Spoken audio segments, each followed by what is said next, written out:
This is Trisha with Insectopia here to draw another buggy with us today. I want to wish everybody a belated happy Thanksgiving. We did go ahead and skip last week. I was with family. Yay! Hi Deb! I'm so happy that you're back. I was off for a little bit of time, but I have finally landed. I'm in my new location and everything is reset up just the way I like it. I'm so happy. I have recently been traveling with the World Oddities Expo, so I've been to Milwaukee and Minneapolis, and tomorrow I'm driving to Chicago to go and handle insects and teach and stuff. So that's something new in the Insectopia world that's been going on. Last time we were together was 2 weeks ago, and I was asked to draw a digger wasp. And this is one species that is in that same family. It spends time and it digs in the sand. But it also has another common name. So the common name for this wasp is the four-banded stink bug wasp. Right, so just like a cicada killer stings, paralyzes cicadas, and then lays an egg on them, the four-banded stink bug wasp does the same thing, except with stink bugs and closely related insects. They're not always stink bugs, but they are always true bugs that the four-banded stink bug wasp stings. This one is a female. The females have stingers and the like, but if you can see, she does have those four yellow bands across her abdomen.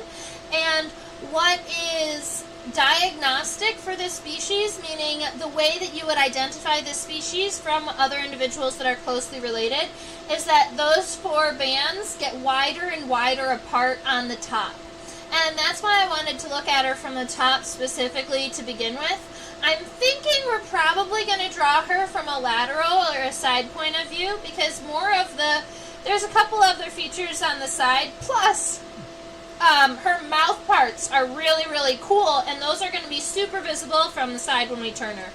So I'm going to go ahead and write this common name on my piece of paper, and then I will give you the scientific name for this species too. So this is the four-banded stink bug wasp. Alright, and the scientific name on this individual is Bicyrtes quadrifasciatus.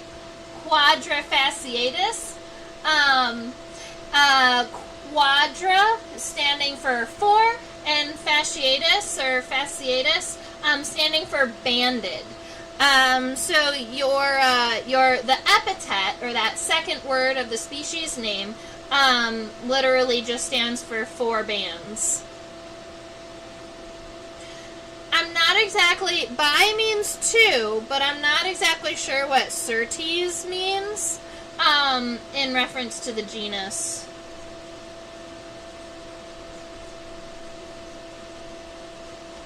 Quadrifasciatus. Yay! I have Deb, I have AC here. Welcome! I used to live in Duluth. Cool insects there. Oh, very cool. Yeah, I absolutely love traveling, and there's a decent chance that I'll be traveling with the WOA in 2024 too. That'll be 16 cities in 12 months. So that could be really fun too. Alright. We're going to go ahead and turn this specimen on the side. Oh, the other thing that I love about her is I didn't know this before I put her under the microscope, because just when you're looking at her with the naked eye, she just looks like a black and yellow wasp. But she is very, very much metallic colored in those dark regions. There are metallic rainbows all over the place. Blues, reds, oranges, some deeper purples over there. So I I think that that is kind of cool about her too. And that's something that I didn't know until just a couple minutes ago when I put her underneath the microscope.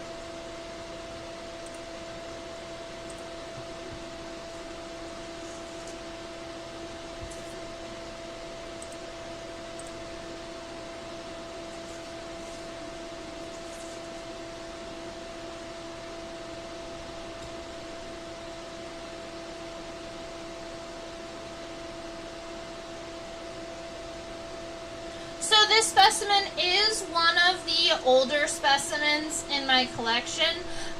She was collected in 2008. Let me double check that. I believe it's 2008. Yeah.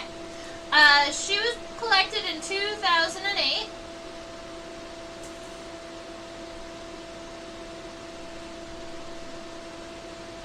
And I can also get you a measurement.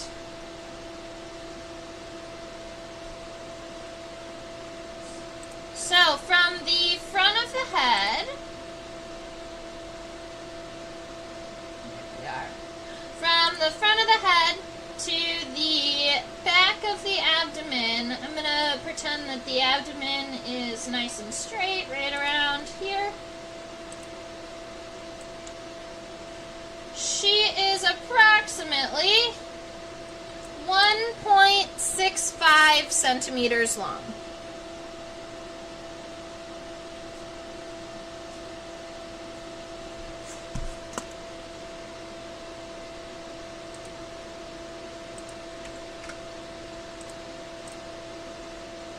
Actually going to leave her like that for a minute while we do our first sketch, and then we'll be able to zoom in and check out all of the individual features on her too. But you can see from this side that her head is tilted a little bit towards us, so you can see all those really nifty mouth parts, and her abdomen is nice and curved, and there are some regions still in the back of her abdomen, let's say over here, that we can still see those metallic colors.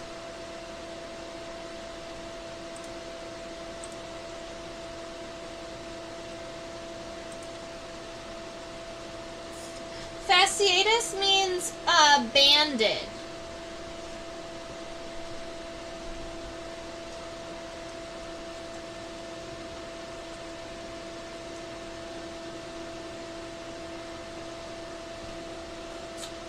All right, so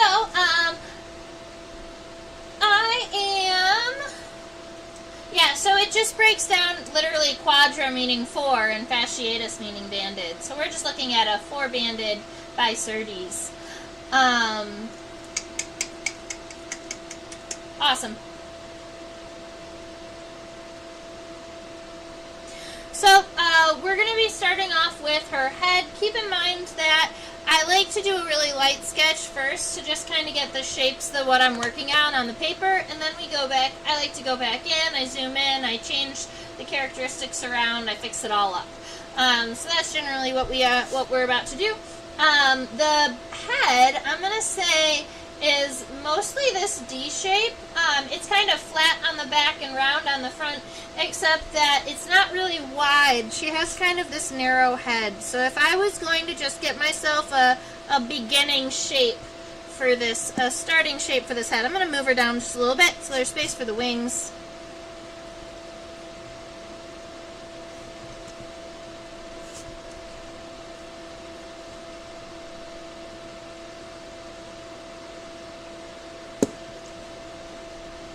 About like that. Alright, so the head, I'm just going to start us off kind of with this flatter D shape here, and then we'll go ahead and modify it when we zoom in. The thorax is a rounded rectangular or square shape, so if we start here a little bit lower and we arch up, we're just going to create this kind of rounded square shape for our thorax. This is where all the muscles are going to be connected, and where the legs and the wings and all of the flight stuff is connected. So a lot of times insects are going to have like a boxy, square, rectangular thorax to kind of help with the connections for the muscles. So I'm just going to go ahead and connect it like this. The head is connected on on kind of a stalk in the middle of the head. So I do like to make sure that the head and thorax connects kind of narrowly up here in the front. And then on the abdomen is going to connect to the thorax on the bottom. So she's got this really pretty wasp waist. She's going to come up, and then her abdomen actually does curve down a little bit naturally, and that's what she does on the pin, but that's also what she looks like in real life. So instead of straightening her out, we are going to just go ahead and draw her bent a little bit. If we wanted to get, we actually can get measurements on this, and I'm curious about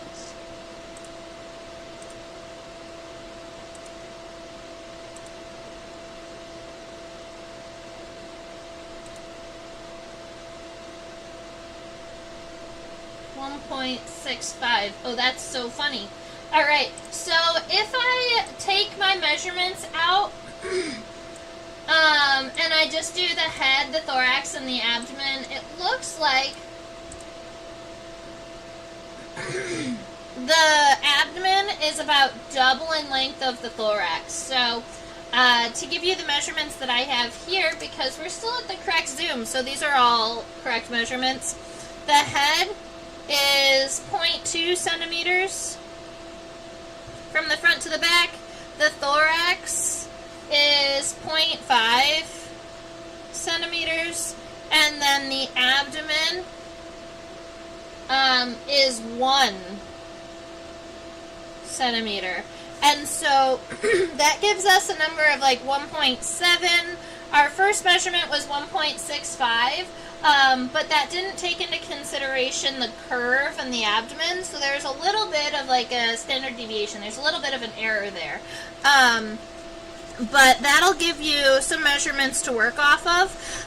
Specifically that your abdomen is going to be double in length of the thorax. So if we look at our thorax, we go on.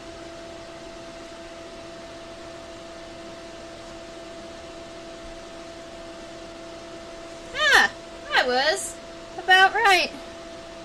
I love when that happens.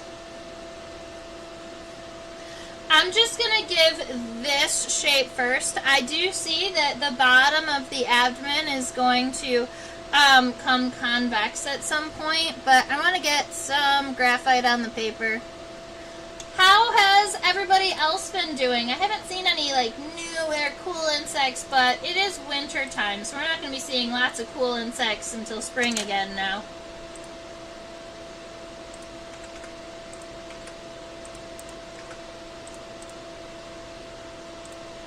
I hope that you all have been doing well.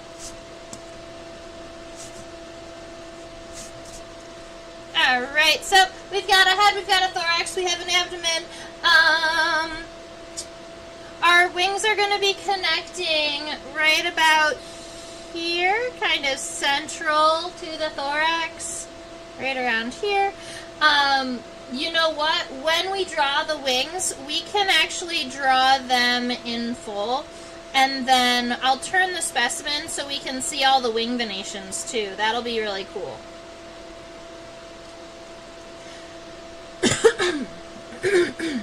I'm just giving myself really, really light legs, kind of just trying to imagine where I'm going to put them so that when those front legs are shorter, so that when I'm doing my mouth parts, I hope to avoid them. The middle and the hind legs are very close to each other back there.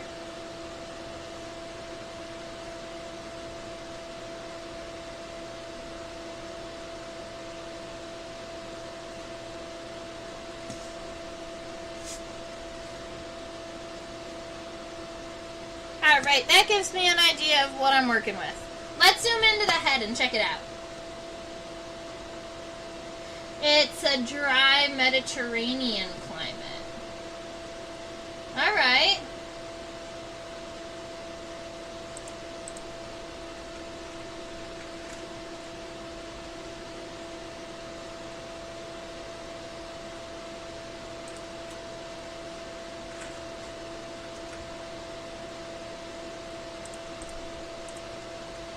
Deb, I didn't know you were in the Mediterranean. That's cool.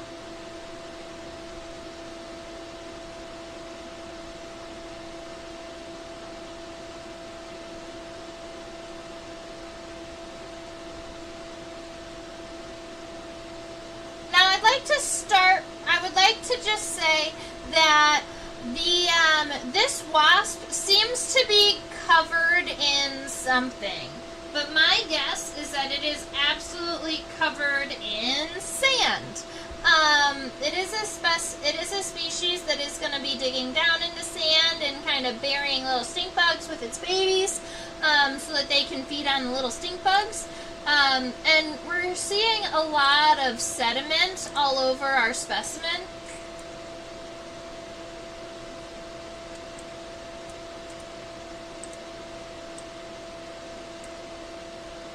I'm gonna darken it up just a little bit so we can see some of these features a little bit better. Cool.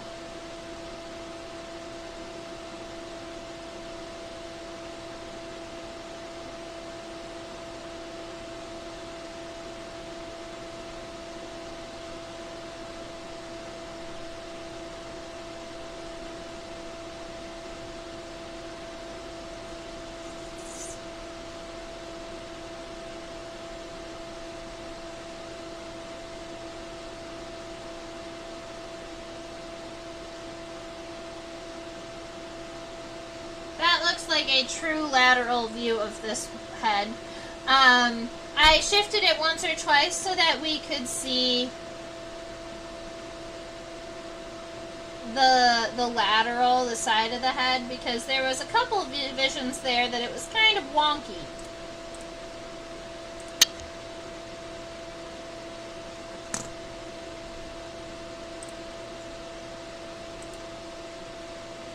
Oh, 2 places in the world.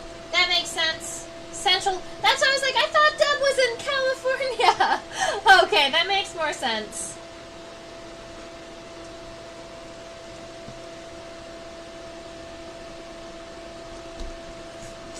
Alright, so we are looking at the head of our digger wasp now. It has giant compound eyes. Those compound eyes are huge. You can't see the bottom of the compound eye because the antenna is kind of wrapped around it there. But we do notice that right around here on the edge of the compound eye, we do have a little bit of the head here. So the compound eye doesn't go all the way behind the head. There is, the head kind of comes up and wraps around just a little bit.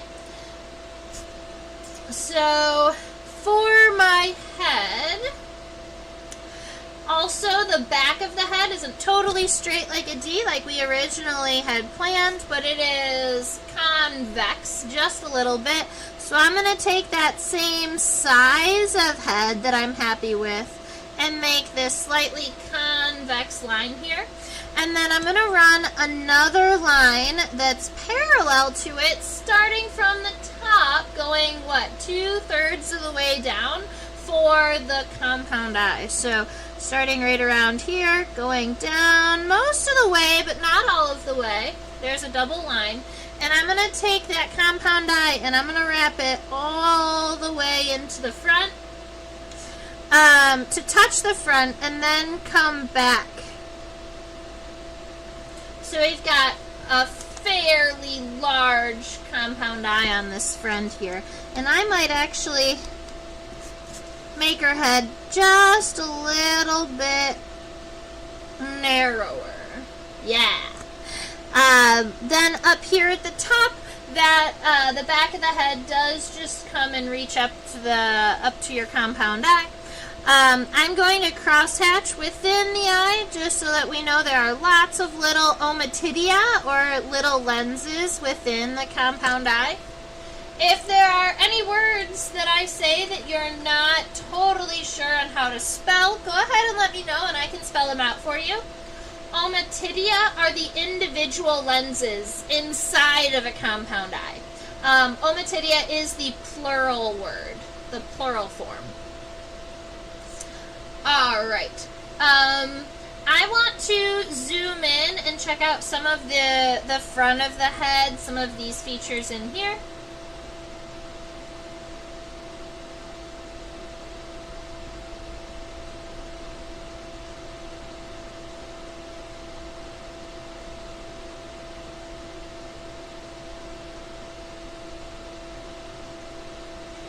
Alright, so there are a couple of things that I'm seeing that I'm going to try and help describe.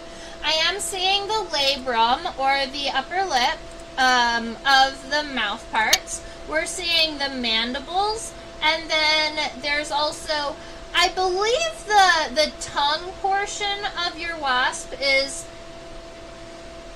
maxilla, is a modified maxilla. Yeah.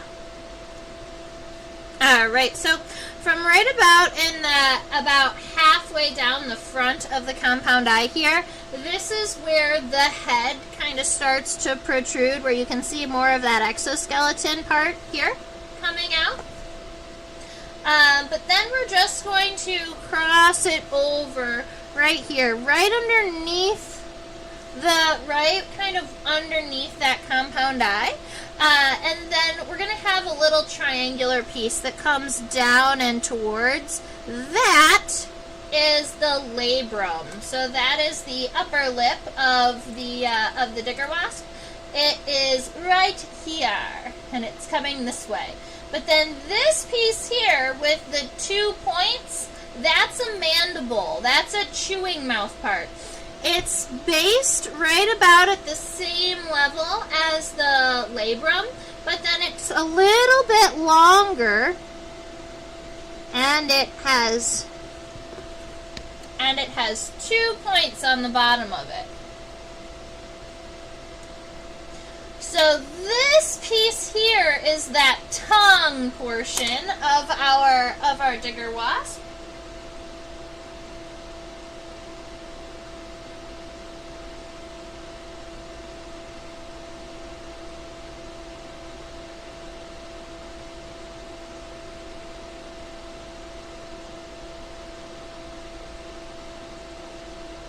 And yes, this tongue portion is it's like a combo between, it's like a combination between the maxilla and the labium, the bottom lip. Because we can see both palps.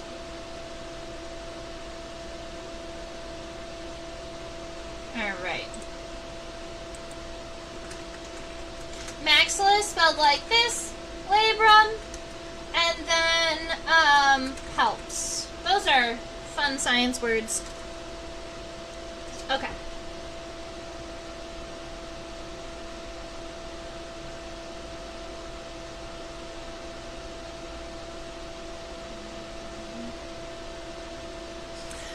Alright, so pieces that I'm seeing. I'm almost seeing it to be two segmented. So from right around here, there appears to be one kind of rectangular segment, and then from here on, that seems to be one segment, narrows at the end.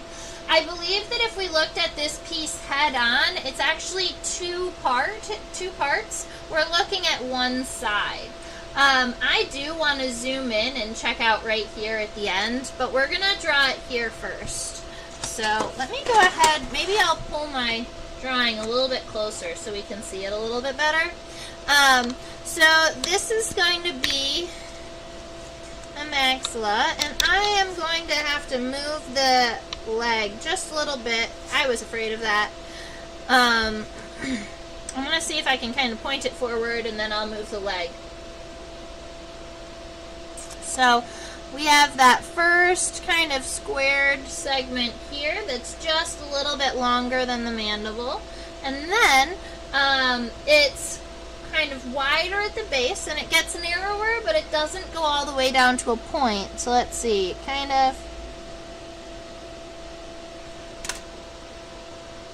gets wider and then narrower, and then if we zoom in right here,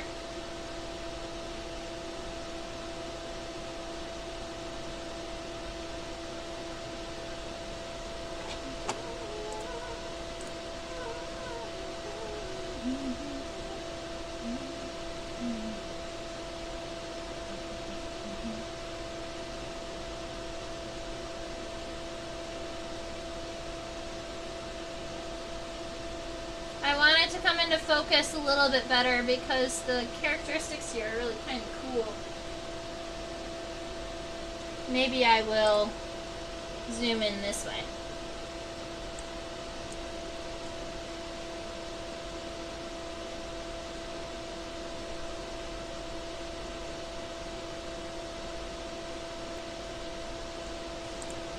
So this is what the end of that, we would call this probably a lapping mouth part. It's not a straw, it's not drinking like a proboscis, but it is going to be picking up fluids. It appears to have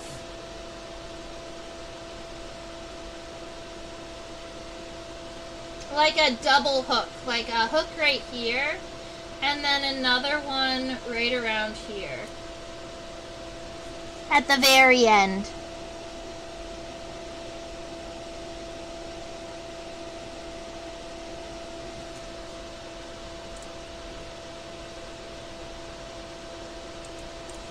But then the other thing that we see on this part is the are the palps here. They are multi-segmented.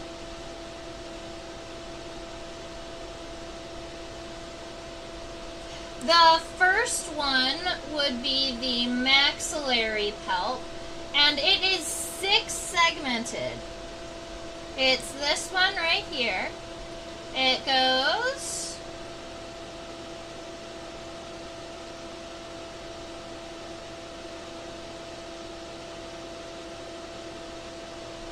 there's one segment at the base that's being a little trickier to get into focus. So there's 1, 2, and this is 3, 4, 5, 6.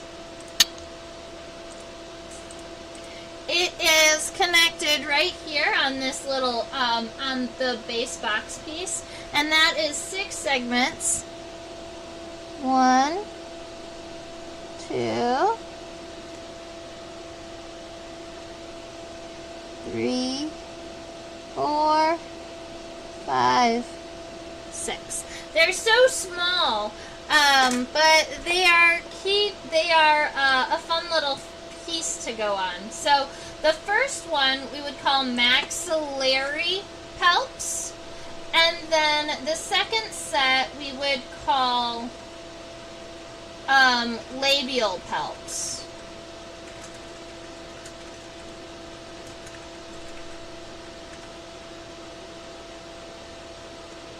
Which means that we're looking at the labrum is the upper lip, the labia is the lower lip. Sorry about that, guys. I mixed them up.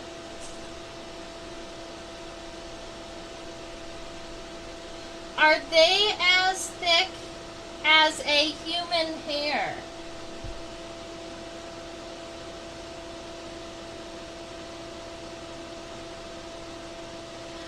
They're thicker than an individual hair.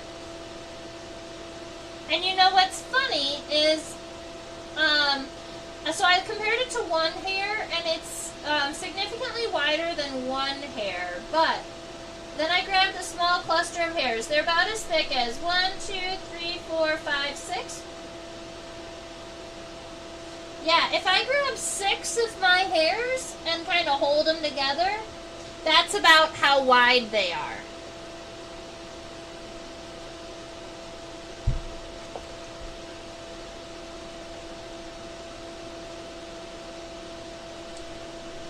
And the labial palp is 1, 2, 3, 4 segmented.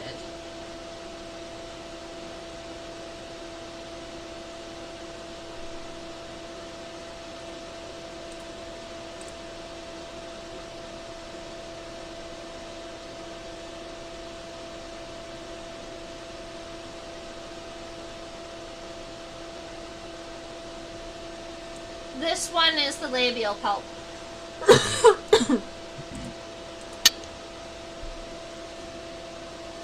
It connects apex a little bit lower, a little bit, well, I say lower, but I mean like further from the tip of the mouth part, so higher up on the head.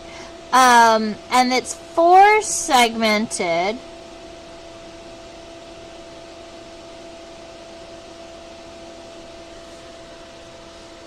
There. Alright, so we've got a head going. It is still small, yes, for sure. Itty bitty teeny tiny.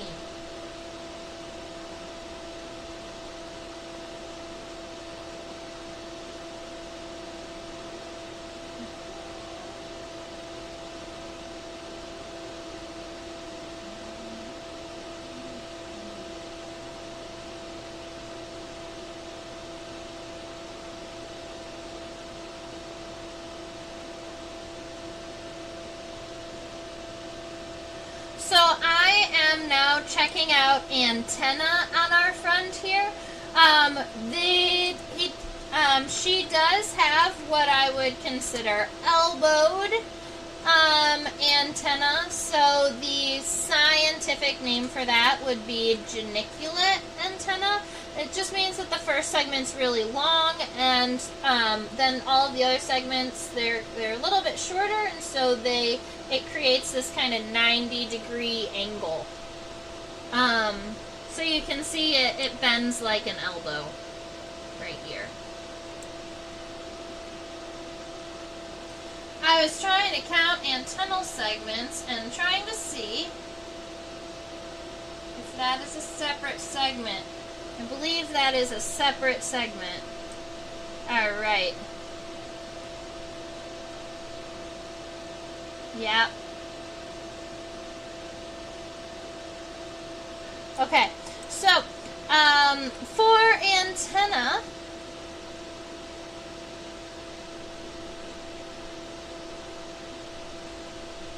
scape pedicel flagellum.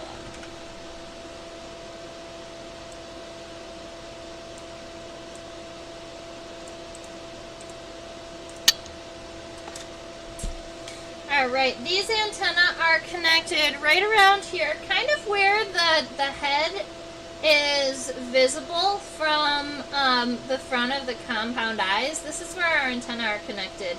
Now that first segment is laying right up against the head, but I want to make my antenna go up and forward. So what I'm going to be doing is making it up.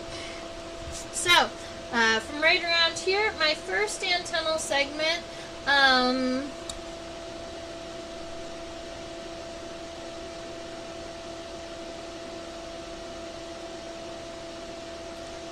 it's about like that. It's fairly long. It looks like it's about half of the length of the compound eye. That's the scape, the long one. The next segment is very teeny tiny. That's the one I was trying to zoom in and see. It's this little, it's very round. And it sits right after the scape. That's the pedicel. Then the rest of the segments are the flagellum. They fit into each other very, very well. It's very smooth. Let's see. 1, 2, 3, 4, 5, 6, 7, 8, 9, 10. Let's count that one more time.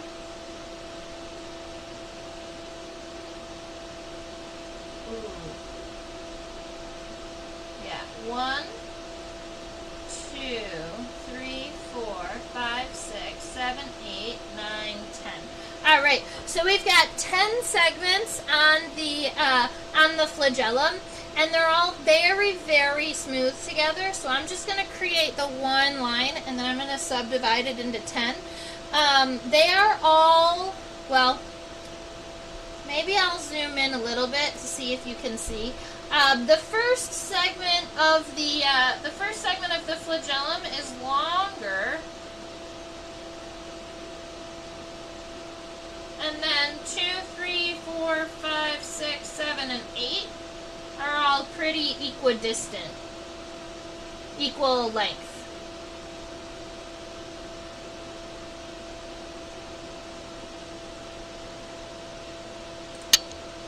So I'm gonna take this.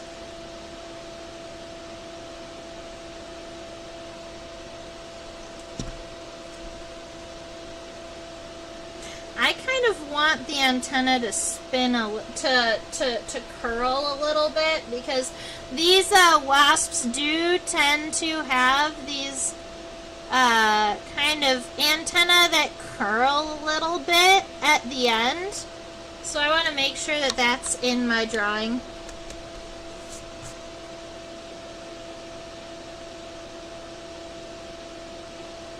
And then the last two segments are kind of small at the end. So there's 1, 2. I know that those are fairly small segments.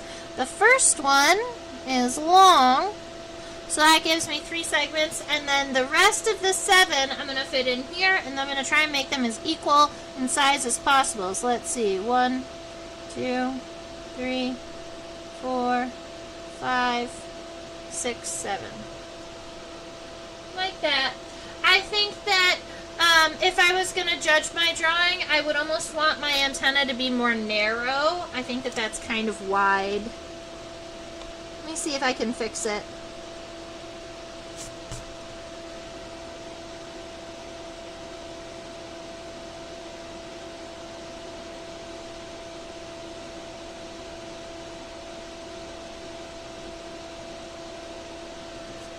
That's better. Alright, let's move on.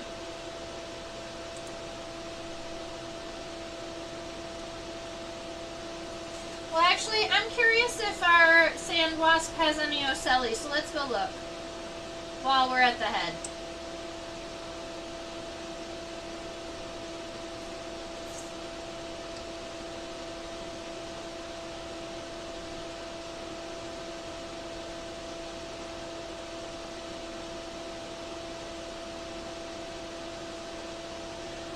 I'm not seeing any simple eyes up here on the top.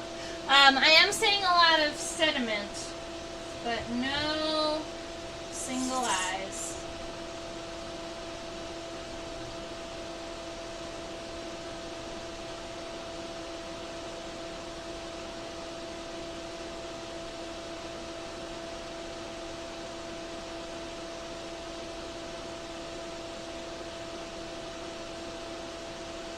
Alright, so this wasp, back when I was in school, would have been in the family Spicidae, but now has been moved into a family called Crabronidae. And they both have, so both Crabronids and Spicids have this one characteristic in common that separates the two families from all of the other wasps, and that's something that we call a pronotal lobe that almost reaches the tegula. And so I'm going to go ahead and show you where that is.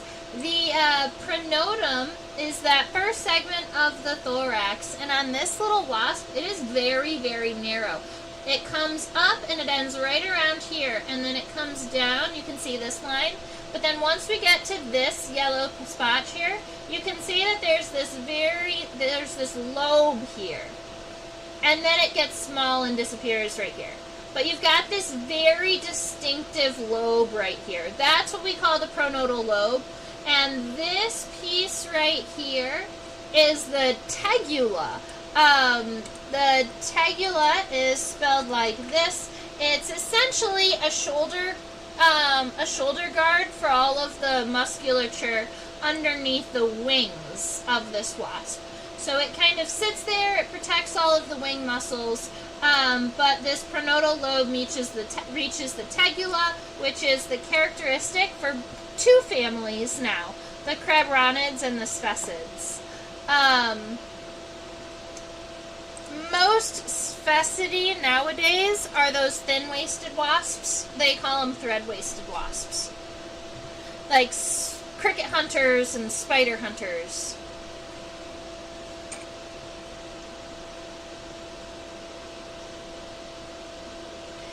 Alright, so starting right here at the base of our head, I want to make sure that it is fairly narrow up here on the top. I'm going to darken this line here I'm happy with.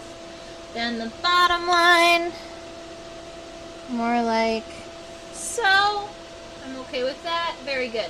Alright, so I'm going to go ahead and add the inside where that pronotum is. So I'm going to start right about here, not even all the way to the top of the thorax. We're going to start right about halfway down. And then we're going to come down to around here where we're about halfway down that compound eye. And we're going to add that pronotal lobe.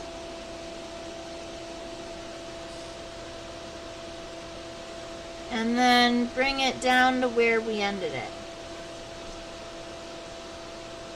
The front pair of legs is actually connected to this part. The coxa are going to be sitting right here on the base.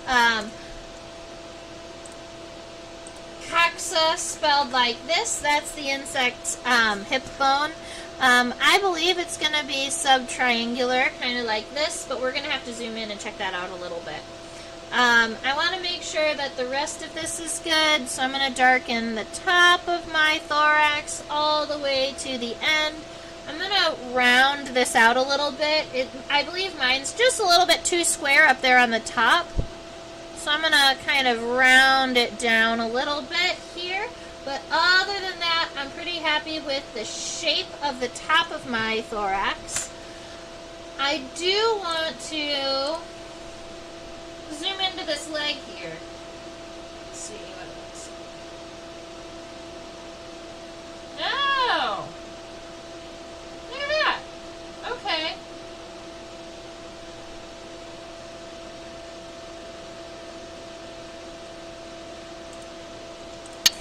Alright, so I thought that the coxa was going to be kind of behind the pronotum, but it's actually kind of underneath.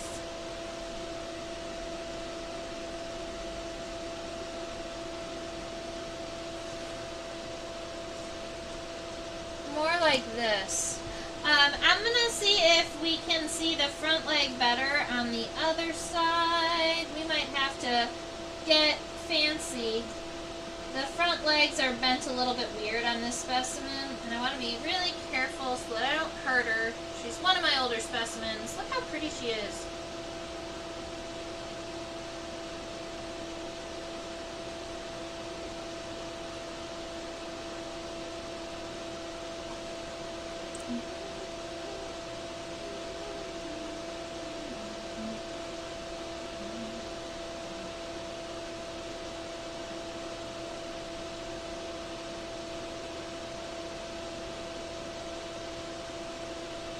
You need a spider hunter in your bedroom?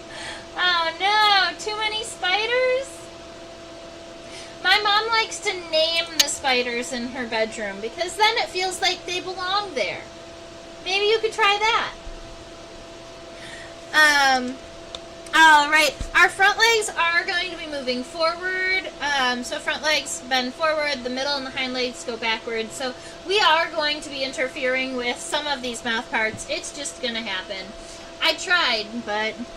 Alright, so the base of the femur is connecting to this coxa here. Let me go ahead and write all the words for you. Other than coxa, we have femur, tibia, with a B, tarsi. There we go. Alright, so this femur here, one big one. Oh no!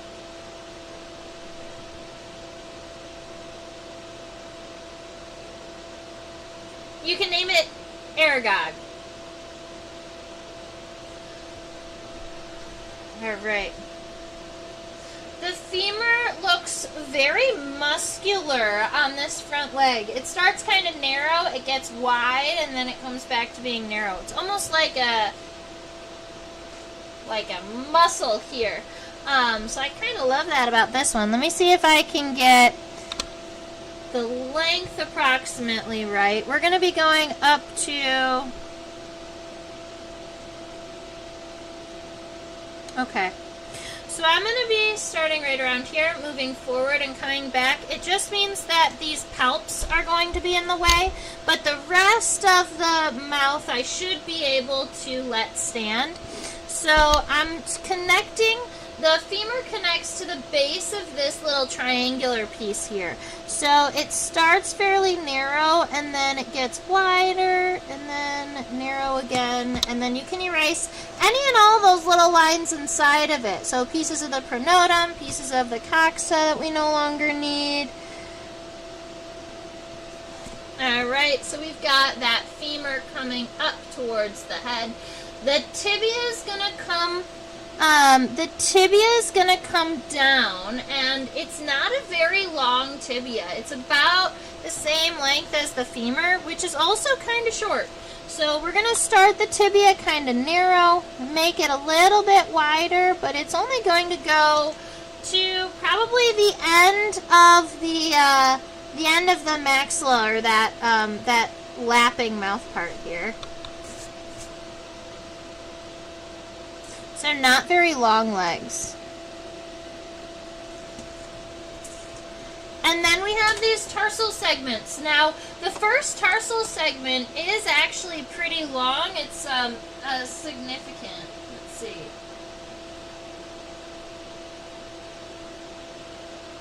One, two, three, four. Let's count that. 1, 2, 3, 4, 5. 1, 2, 3, 4, 5. So the first tarsal segment is this one right here. It's wide and flat, and then you've got 1, 2, 3, 4 smaller segments. So you've got 5 total tarsal segments on our front leg here. The first one is kind of wide and flat, and it's going to be going mostly at the same angle as the tibia is coming down. But then after the first one, this is where you're going to kind of flatten it out. The rest of those smaller segments are the ones that this wasp is going to actually be walking with or making contact with the ground with. So those 4 segments are, I would call the first 3 kind of sub-triangular, starting a little bit narrower and then getting wider.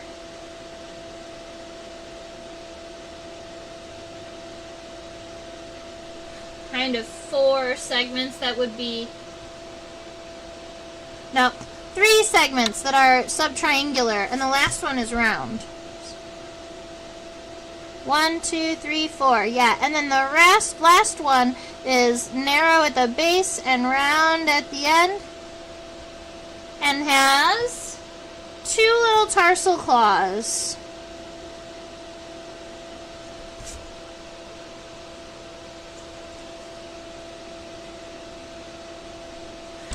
Alright. So that is our head and the front pair of legs. Whew.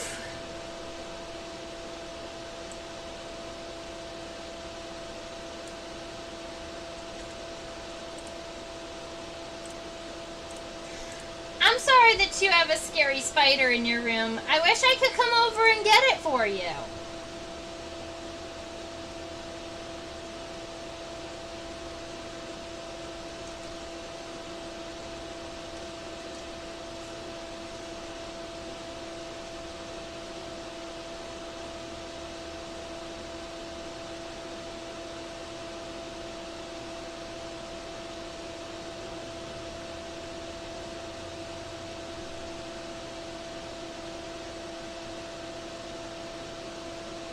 Alright, I wanted to zoom in here just so that we could see. My wings are going to be moving up a little bit because they need to be close to this pronotal lobe here. So the wings are actually going to be connecting more like right around here.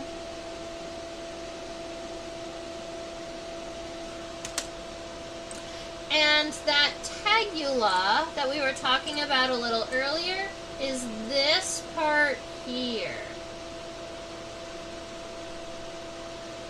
So the pronotal lobe doesn't all the way reach the tegula, but it reaches for it really good. It tries.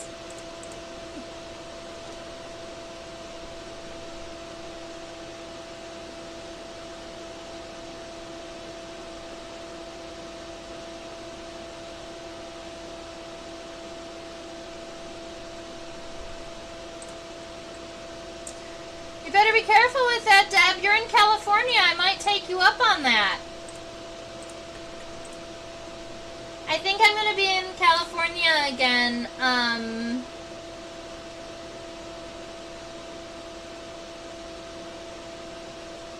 In the beginning of the year. I don't have a date yet.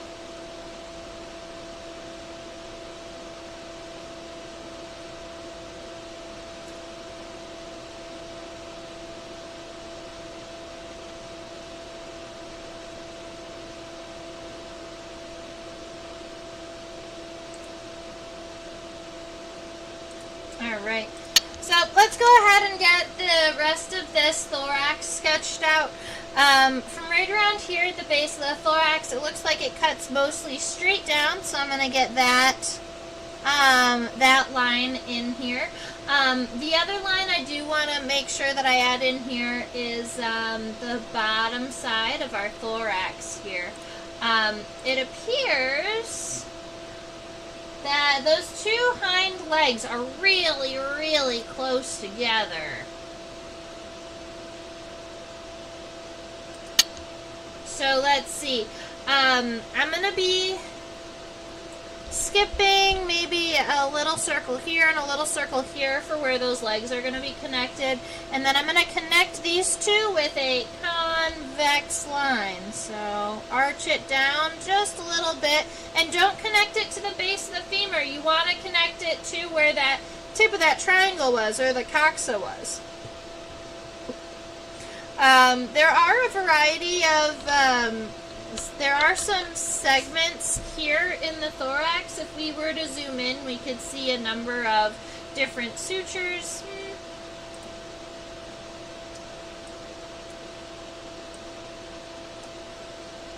But this specimen has so much hair and so much sediment on it that I'm having a hard time seeing. So what I'm going to do is, I know that it has an additional little segment right around here that swoops down to right about where the hind leg is connected.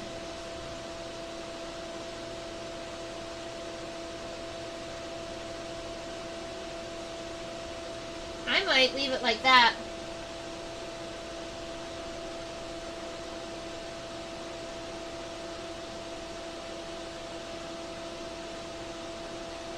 Yep. Okay. Let's go ahead and draw those middle and the hind legs, and then we'll get to the abdomen and the wings.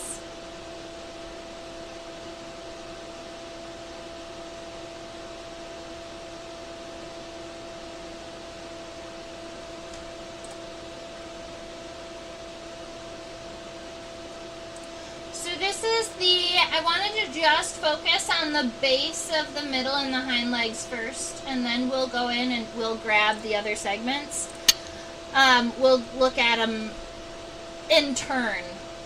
So right around here, this little circular piece here, that is the coxa, C-O-X-A, or the hip bone of our wasp.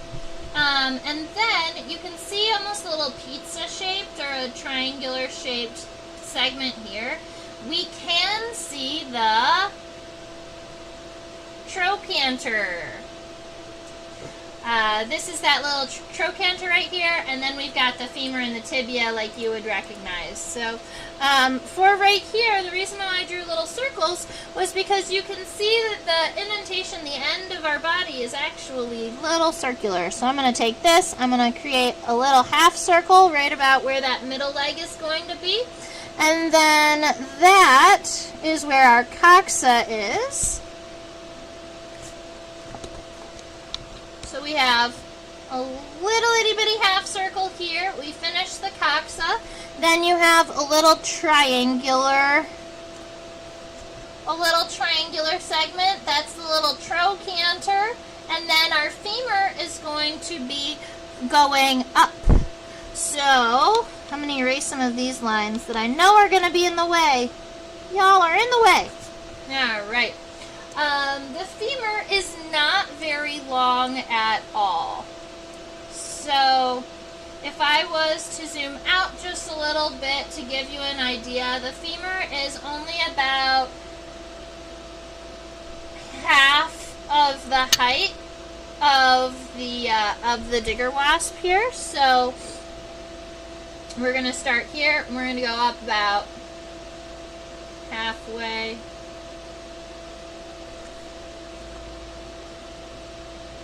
It has it forward. You know what? I can go forward. This way it doesn't interact with the hind leg as much. I'll be happy with that. So from here, I'm going to pull this femur up in this direction.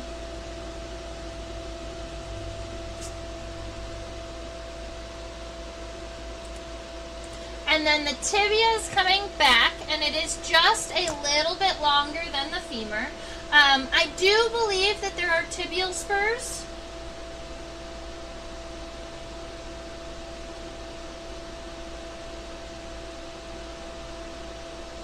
There's actually a whole bunch of craziness happening here.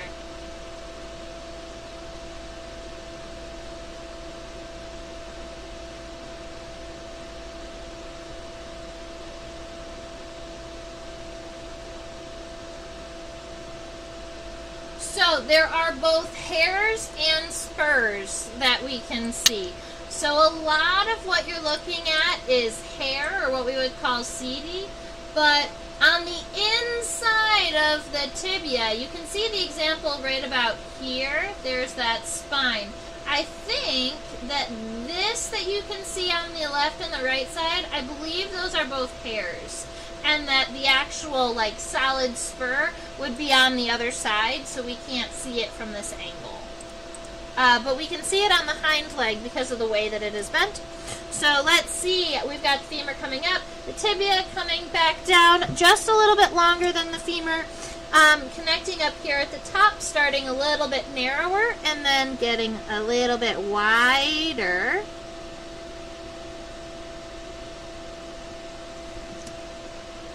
Like so.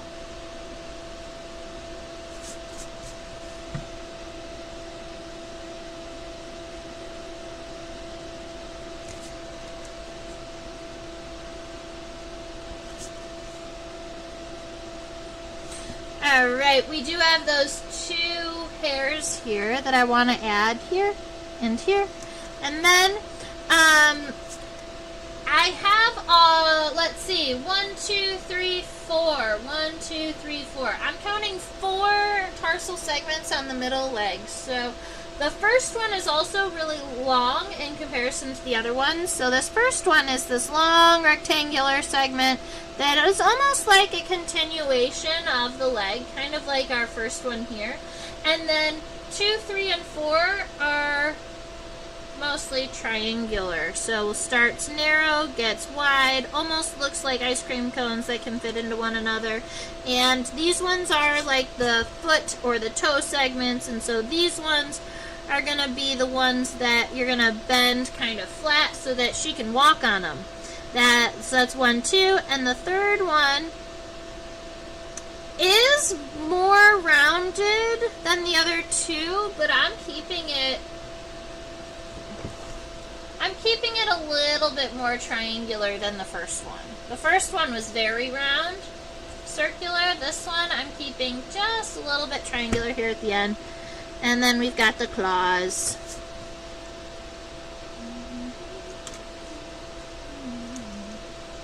Now for the hind leg, we don't see, the coxa is right here. It's connected to the thorax, but it would be really, really tricky because it is underneath all of this that's happening.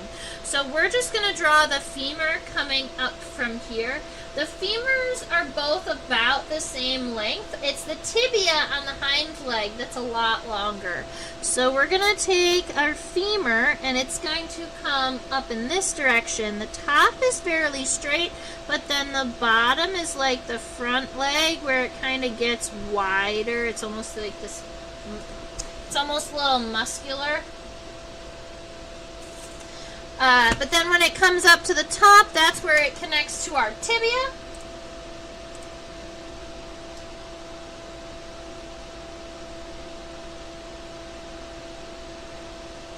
And may I dare say that it looks like the tibia is about time and a half the length of the middle one.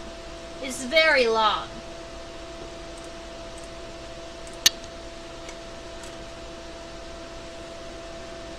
So let's see, from here, we're going to go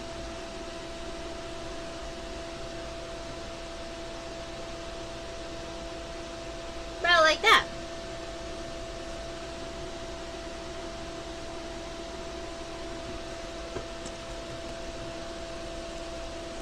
It doesn't get that much wider. Generally, tibia, most insects, the tibia gets a little bit wider at the end, so I'm really used to making them go pretty wide. But this one is not as distinct as some other individuals are. Now, we can see the spur on this one. The spur comes down in this direction, and then we still have, let's see, 1, 2, 3,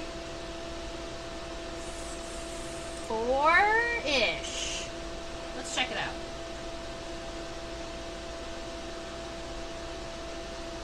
One, 2, 3, 4.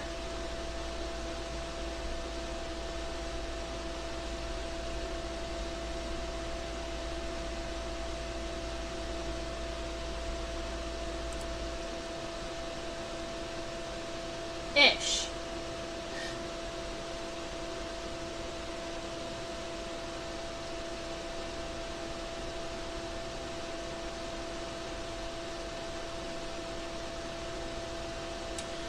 So I'll tell you what I'm seeing and why the ish is happening in my head, and I'm not sure in which direction this specimen falls, so I'm going to leave it up to you, but there are definitely 4 distinct tarsal segments, and then when you get to the end, there appears to be either, see right here at the end,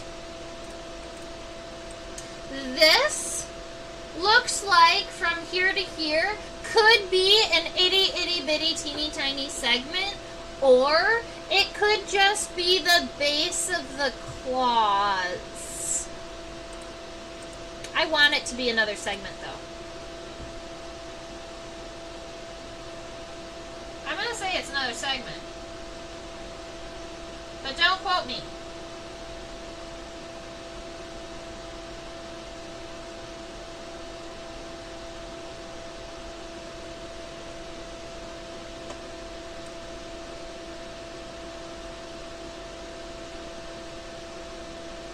This is why entomology can be tricky sometimes. The specimens just don't want to cooperate. Alright, so that first tarsal segment, like all of the others have been, is longer than the remaining segments. So we've got one tarsal segment that's fairly long. Then we have, we're going to say 2, 3, 4. So we have 3 kind of sub-triangular segments. Let's see, 1, 2, 3, 4, and then we have the ish that I'm calling. That's a very small segment, but it has 2 claws on it. Could be a last segment, could be the base of the claws. And hey, if we draw it how we see it, then it's correct, right? That's how that works. Okay. Very good. So we have a head, we have a thorax, we have some legs. Do these segments only move in one direction?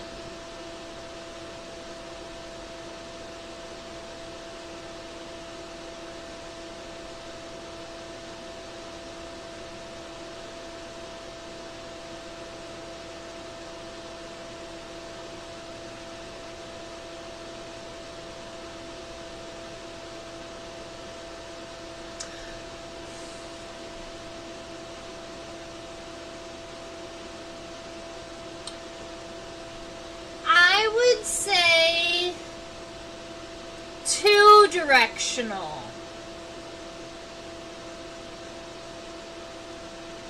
So, for instance, in between these two segments, they bend this way, but they're not going to kind of fold sideways. But on the tarsal segments, these tarsal segments they can go up and down, but they also can flex on the other axis. So tarsal segments can flex in on both axes, whereas the connection between the femur and the tibia is only one axis.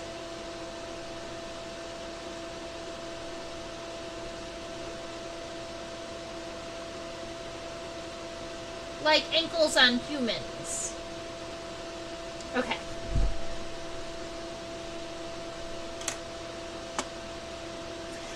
And that's a funky one because what I'm using as a frame of reference for the directions that it moves is when I'm pinning them. So I know that I can move their tarsal segments up and down when I'm pinning them, but I can also flex them to the side.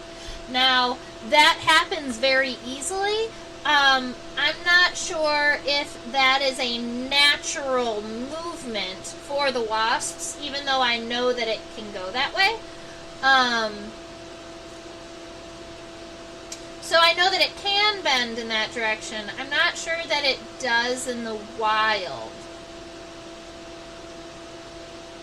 But, like, if you've got a wasp that's holding on to something and it's sitting and somebody pulls it or it like gets blown in the wind a little bit, its tarsal segments will kind of bend sideways a little bit. So yeah, it does that.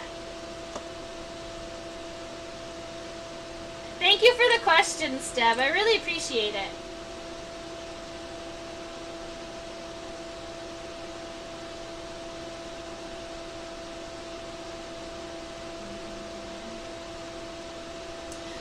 All right, we are looking at the abdomen.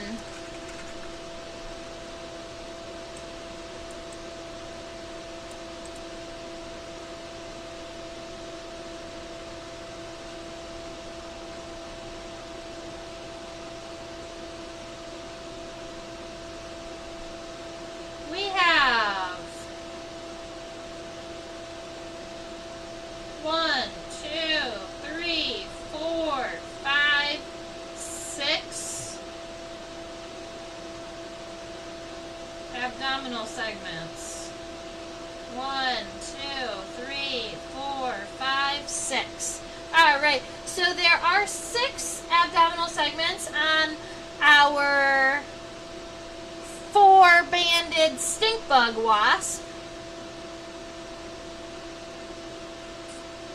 We can use the term 4-banded now that we're looking at all 4 bands. Funny enough, even though the species is named 4-banded, the males will sometimes have 5 bands. Only the females will always have 4. But the 5th one on the males is more like a little spot on the edge. It's not as distinct of a line. All right, so we have our wasp abdomen already kind of lightly sketched out with the approximate length. I also have it bending down a little bit. I know that I'm going to kind of I want it probably to bend down even more, so I'm going to fix this tip really quick. Just going to kind of point it down a little bit more. Now I'm going to, step number 1. Starting from right about at the base of our wasp, I want us to run a line down. This is where our lateral line is going to be. It's going to go to the very tip of the abdomen, and it's going to come across. It's going to be mostly lower on this specimen. So that is what I'm going to consider our lateral line. So this is where the tergites on the top meet the sternites on the bottom.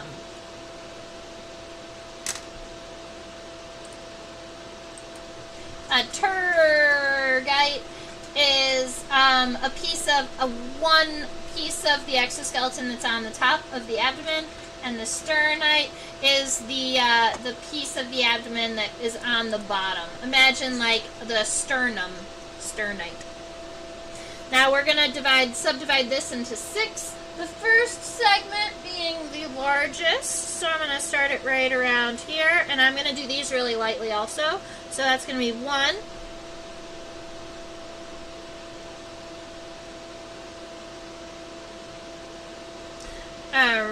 2, 3, 4.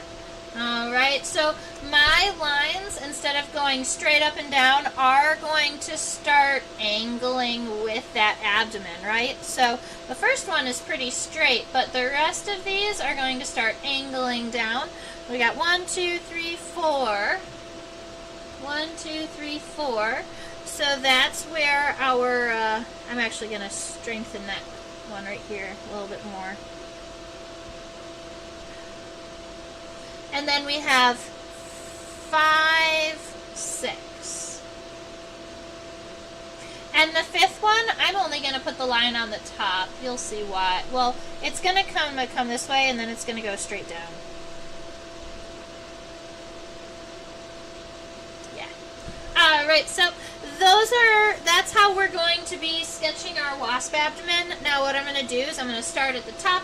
I'm going to start at the top. Work my way over to that first segment, come down, following that line. But then once we get close to where that X is, where that line meets that cross, we're going to arch it, angle it back. We're going to give this a little bit of a curve. And then the sternites, the ones that are on the bottom, are still going to meet right around here, but then they are going to be convex. You're going to arch them kind of backwards and then meet. So they're going to arch in this direction. And you can erase any of those little light sketchy lines that we don't need anymore. And that's what we're going to be doing down the entire length of the abdomen. The top segments should meet fairly evenly, so we're going to start them like this, bring it down, and then once you get close to that edge, round it and follow it back.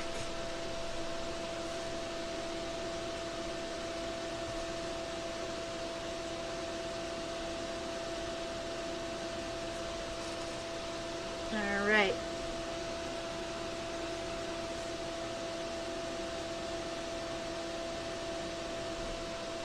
Rounding that down.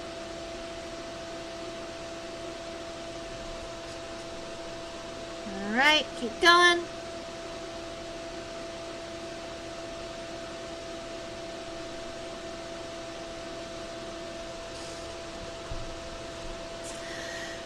Alright, so that's 1, 2, 3, 4. Those are the abdominal segments that also have the banding on them. We're going to be coming back in and adding those bands. The 5th segment is dark. It's this little piece here. This one is narrowing a whole bunch. So it gets fairly narrow here.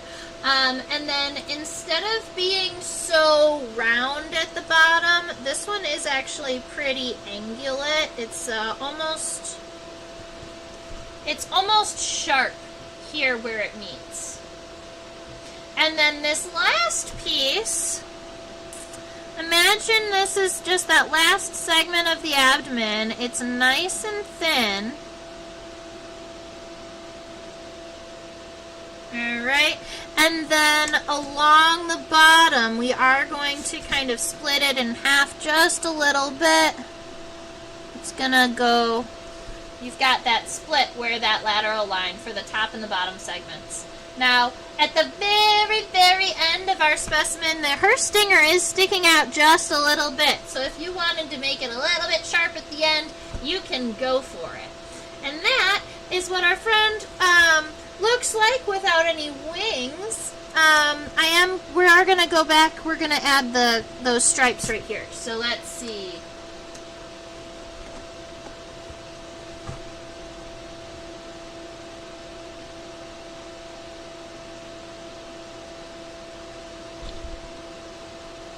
So a lot of times when we see striping, it's either on the front or the back of the segment, but on this wasp, the striping is in the middle of the segments. I can see the spot on the fourth segment easier than the first one because of the wings getting in the way. So I'm going to start way back here on 4. And this is just a little spot here. Keep in mind, I mentioned in the beginning that the diagnostic feature on these wasps is that the 4 stripes that are along the abdomen, they get further and further apart from each other, meaning that there's more and more of a gap in between these. So you need to make sure that they kind of, this first one doesn't touch, the second one only touches a little, and the third one and the fourth one kind of connect really well. So here we go. That second one here is narrow at the top. Kind of gets around. There is quite some, there is a lot of variety in the shape and the size of these stripes. So if yours looks a little bit different than the actual specimen itself, that's okay because there is also variety in this pattern in the wild species. And then the large one at the end. I'm just going to call it like that. So 1, 2, 3, 4. You can come back in and darken all of the black if you want to give it that, and kind of smudge it in a little bit. It's cute. All right, let's get some wings happening.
On bees and wasps, I'm not sure if ants have them. I'll have to check. But definitely on bees and wasps, they have these things called hamuli. They're little hooks that connect the front wing to the hind wing. And you see right here, you can see them. There are these little stripy guys here, but they are hooks, and they hook on from the hind wing, they hook onto a vein on the front wing, and that will help hold the wings together during flight. Maybe I'll brighten up the camera a little bit. Maybe we can see them with a little bit more oomph. Or a lot more. Look at that.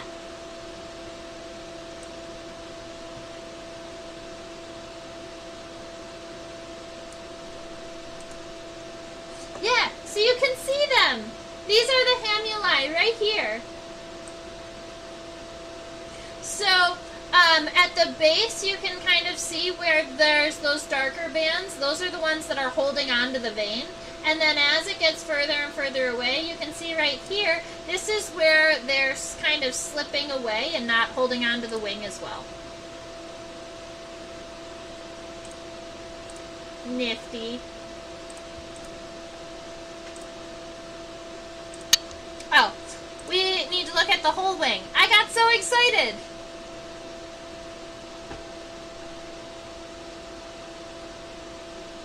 Are they like little hooks and eyes on clothing? Almost. Oh, I have to darken it back. Hooks and eyes on clothing. The eye,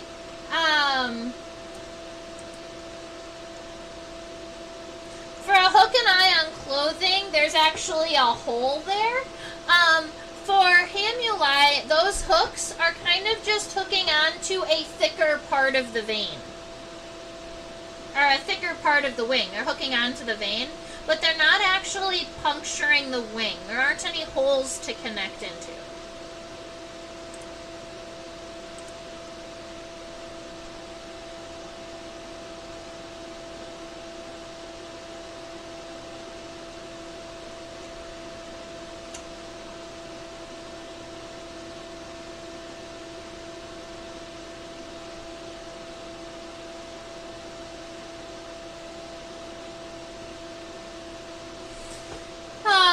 Now we can see some wing venation, and our friend, the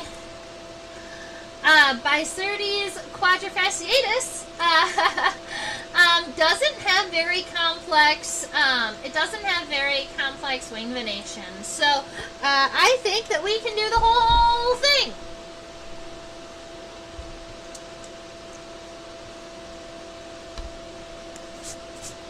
So let's see, we have this little bit of a sliver, that's where we know that the wings are connecting into. The front wings reach, I did estimate the wings to be about halfway. They cover the third spot of the abdomen here. So from here, I'm going to give myself another light outline starting from the correct place. Just to give myself where I'm going. Let's see. The front of the tip of the wing is kind of triangular. It comes back down. And then the hind wing kind of continues that shape here.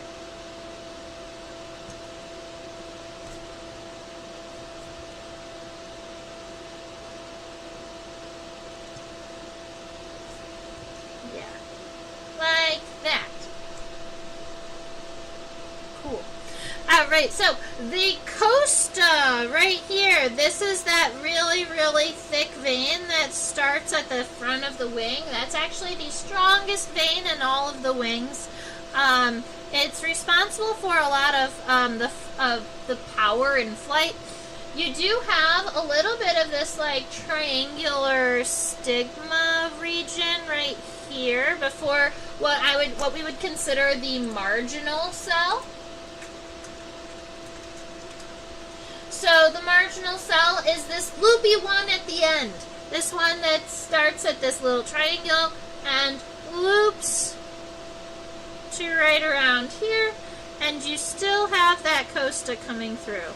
But then that's about where the wing venation ends, and then you have the wing happening here. So this one is what we would consider the marginal cell. And then the 3 cells underneath it, 1, 2, 3, those are what we would consider submarginal cells.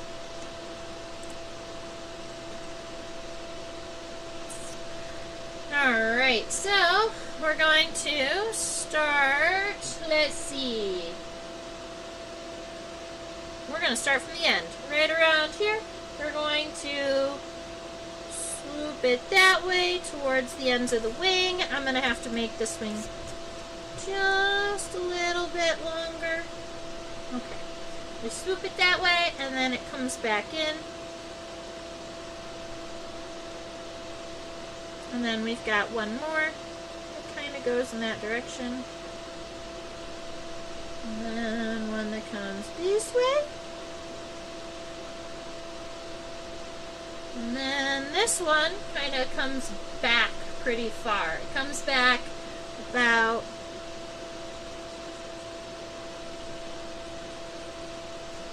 kind of like that. So those are your 3 submarginal cells.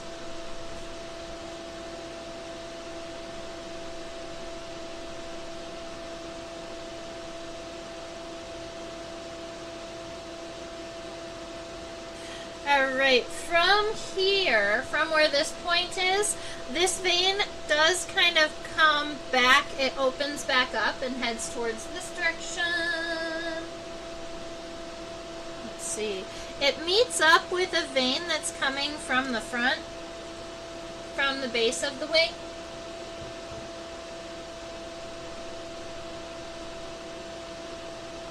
But once it hits here, it also comes down. There's a little bit of a split, a fork here.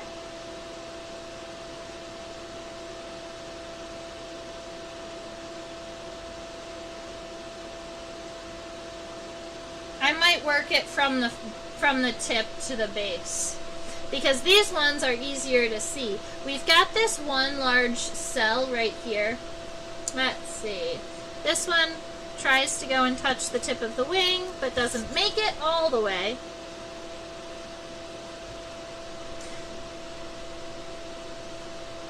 Comes out here.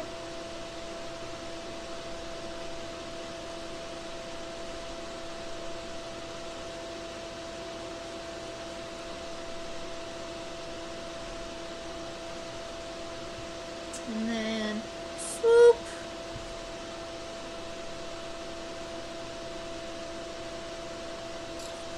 And then this one comes through this way.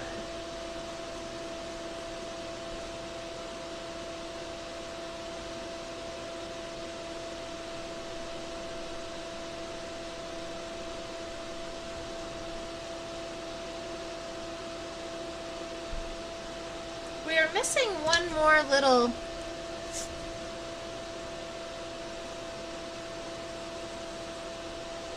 this. Yeah, that's better. We did it. Okay, so then we have the anal vein. So there is one more vein that kind of comes out from the base. It doesn't touch the edge of the wing, and it just kind of floats there. That's the anal vein. And then we're going to just kind of darken the outline of our front wing here. Yay, we have front wing venation. For our hind wing, the wing venation is not as developed.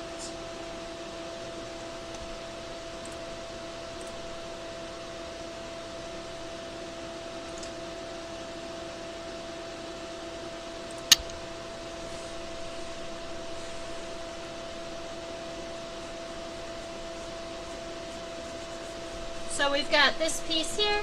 Then I'm just going to start from the end again. So we've got these 2 peaks that kind of come down, and then this portion here with a vein.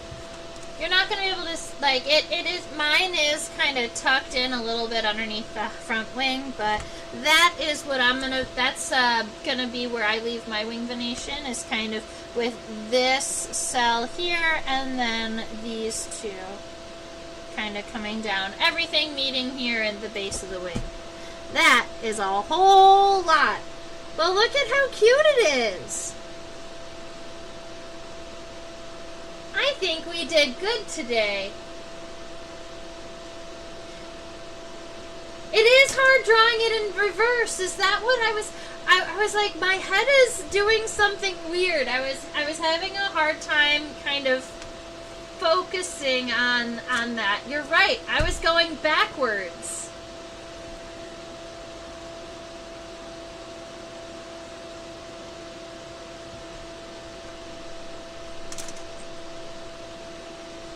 I guess I could have picked the other side. But the other side was a little bit trickier to see the Venetian on. Add it to the coloring book. You know what? I have been working on that again, trying to get it done. I feel so bad because I wanted it to be out last year. But I do finally have free time again. So, I have not forgotten about you guys. I promise. The coloring book will happen. It is happening. And so I just didn't want to talk about it too much because I talked about it so much and then I wasn't able to finish it, and that made me very sad. So I'm secretly working on it, and then when it'll be like, it's done, yay! You know, when it's actually finished, I'm really excited about that. So, very good. I think that we did okay drawing this cute little wasp here. Now, I've been enjoying knowing what I'm going to draw. So, if there's anything, Deb, that you're curious about or you'd really, really like to draw next week, go ahead and let me know, and then I will put it on the list for next week. I can also just kind of pick something, but if you have an idea as to what you're curious about or something we haven't drawn in a while, go ahead and let me know.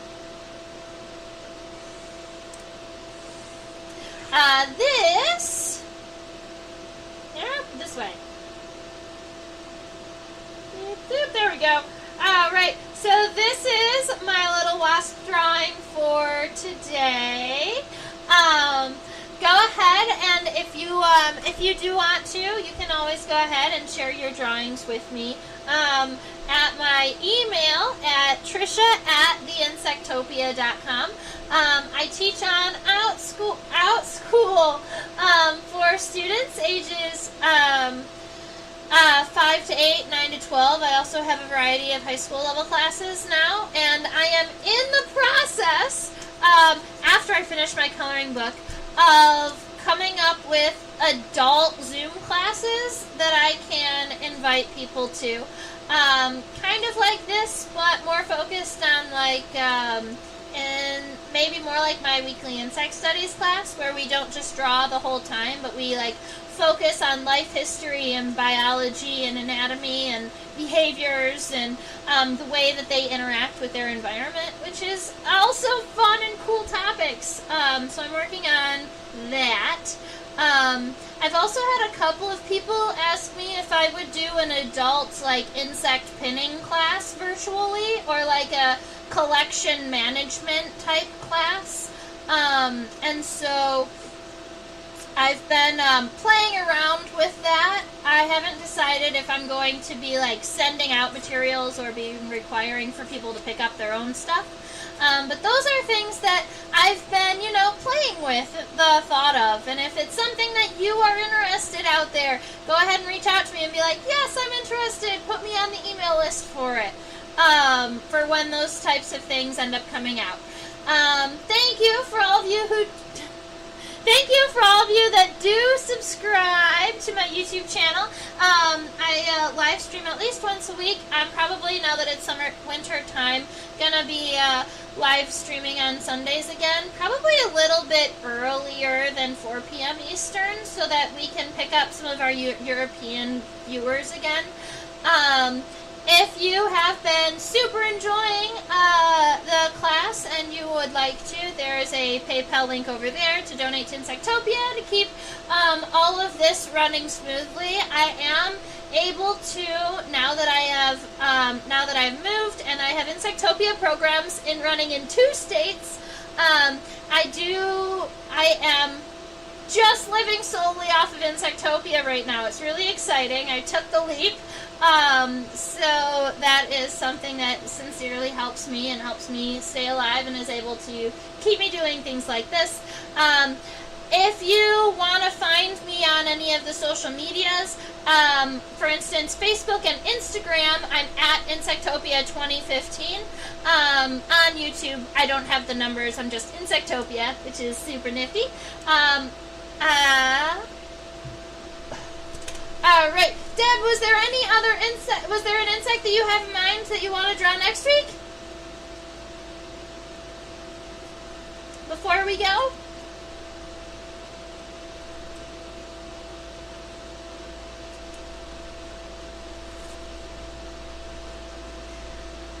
All right, I will come up with a couple of different insects for next week, and we can just have options. Email me. Yes, perfect. Sounds like a plan. So, I hope that you all have a wonderful rest of your week and stay buggy. Bye.